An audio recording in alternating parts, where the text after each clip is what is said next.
What up, people? It's your boy Chig, and you are through to Chig Flicks, the movie review channel where I talk to you about movies, reviews, and sometimes doing album covers and album reviews. And as you can see, I'm on one today. I've done I've done a little video on my Gooner Eagle Eye channel.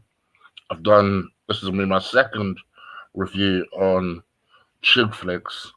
So at this rate, I might actually be able to do my Dave review by the end of today, so keep a lookout for that.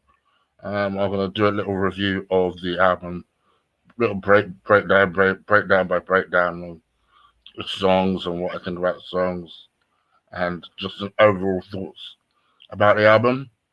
So I'm gonna try and do that today. So keep a lookout for that. All right. In the meantime, let's talk about Fast 9. Now, I'm not gonna waste too much time on this movie. It's been out a while. No doubt you lot would have seen it, but I know that some of you guys have asked me to actually review it.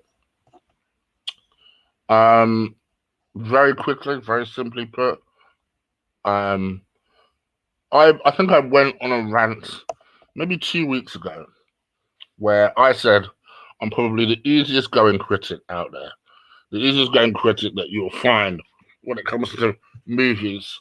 I'm very forgiving when it comes to certain stories, movies, plots. You know, friends of mine will tell you I will overlook a lot of stuff. If I like it, I like it. That's kind of my attitude. And I will overlook a lot. Big up Epic, and I see you in the chat. And like Epic N says, it's a series that should have ended years and years ago. But ultimately, it kept making money. And when things make money, particularly when they make billions, they will find reasons to keep making them. And that's always been the problem with F9. It actually got good number 5. What you found was they made a decent first movie, which I always thought was a decent movie. Nothing amazing, nothing amazing, but it was a decent first movie. And ironically, the movie where, in my opinion, Vin Diesel had the best acting job. he, he was at his best in this first movie. And then, weirdly, we had a non-Vin Diesel second and third movie. Too Fast, Too Furious is another example of what I'm talking about. And not a particularly good Fast and Furious movie, but a movie that I still enjoy for little elements like Ava Mendes. Now, if you don't know who Ava Mendes is, Google it and tell me she's not one of the most gorgeous older women you will ever see.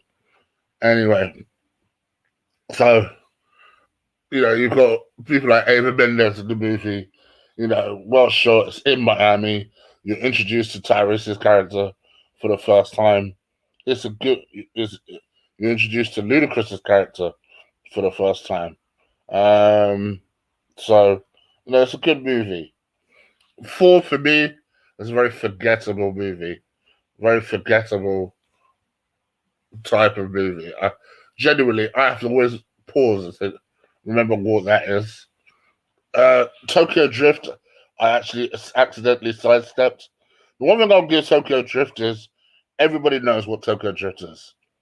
Everybody knows which one of those movies is Tokyo Drift.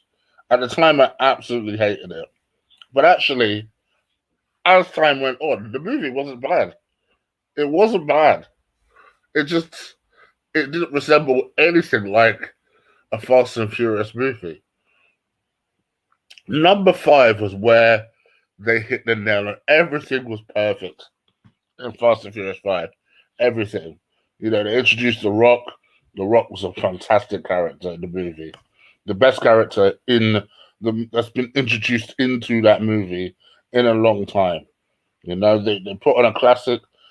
They made it a heist type of situation, which actually suited the whole speed urgency element to a T. It suited it perfectly. Now they've gone down this spy-esque type of self-aware, but I'm not really that self-aware route. To be fair, it was a matter of time before I ended up seeing a movie like Fast Five. Right, so now I'm kind of spewing on and on and probably sat there thinking, all right, but what do you actually think of the movie? I just did not like it. I tried. I mean, I really tried to like this. This is one of them movies where I'll always give Fast and Furious movies a chance. I'll always give it a chance because there's always a chance that, first of all, I'm an action guy. Second of all, I like Ludacris. Ludacris is my favorite music artist. Notice I say music artist. And third of all, I genuinely like certain elements. I'll always like certain elements of a Fast and Furious movie. I barely liked anything about this movie. So you mean to tell me that the guy that's all about family, this is the ninth movie is where we first learn that he now has a missing brother that turns out to be John Cena. Oh, by the way, that brother's missing because he he's the one that exiled him, essentially. Bullshit. I believe that less than I believe the reason that Han is back. Oh yeah, by the way, the character that they killed off 2 movies ago, yeah, suddenly he's back, and his death. You know what? I won't ruin too much, but let's just say, spoiler alert. Supposedly his death was faked for a particular reason. But I've mentioned Han for a reason. Because if there's one of 3 good things that happened in this movie, he was one of them in the sense of what happened at the end will be the only thing that makes me watch number 10. Right? So yeah, so then you had like you had Han's return. Then you had Mia's return. Then you had all like it's just and there was all different sort of interwoven stories that were happening. So you had on the one hand you had Dom and John Cena's relationship. That was what they clearly wanted you to focus on. But then you also had the relationship that's going on between Letty, Dom, and her son, which was that Dom had become very protective since Cypher, and that he'd changed, and things were happening in that regard. Then you had like Tyrese going through his own little, almost spiritual, self-aware journey that he was going through. Then you had Han coming back. Then you had Han and his relationship with this random girl that he came back with. There was so much shit going on. It was just like, oh my gosh, man. It was just it was it was the first time I'd seen a Fast and Furious movie and I thought, oh, this movie is way too long. 2.5 hours. It felt every bit 2.5 hours. It was so over the top. I'm an action guy, and even I was like, all right, enough of this action. This is ridiculous. I just it was like basically every single idea that somebody had, the director was like, yep, let's do it, yep.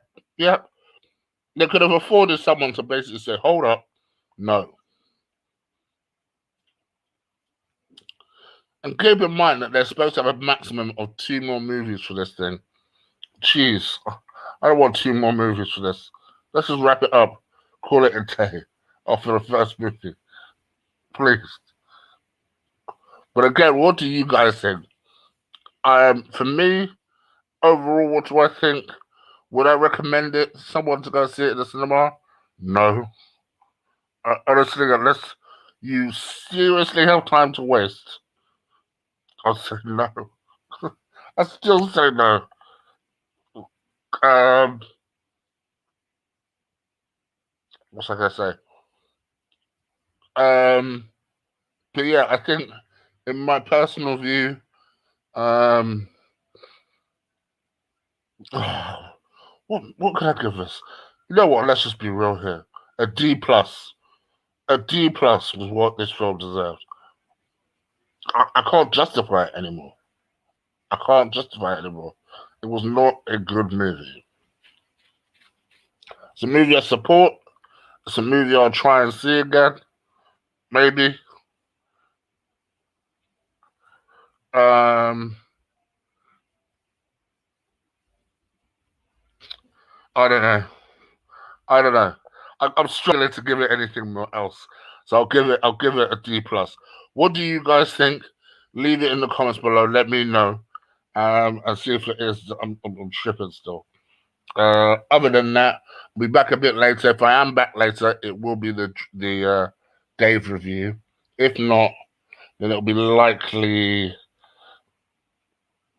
sometime towards mid to end of the week after work, and I will do a Dave review for you guys.